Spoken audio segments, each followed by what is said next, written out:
এবার কুরবানি ঈদে এই পশুগুলো বিক্রি হবে। যারা নিতে ইচ্ছুক যোগাযোগ করবেন।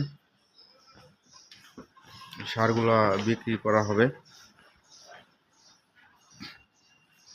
একদম প্রাকৃতিক খাবার খেয়ে এরা মোটা তাজা হয়েছে।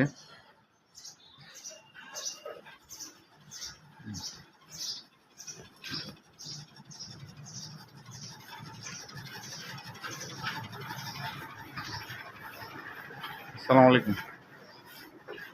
এই সারগুলো বিক্রি হয়ে যাবে কুরবানিতে, এজন্য ভিডিও করে দিলাম। যার যার প্রয়োজন সারগুলো নিতে ইচ্ছুক যোগাযোগ করবেন আমাদের সঙ্গে।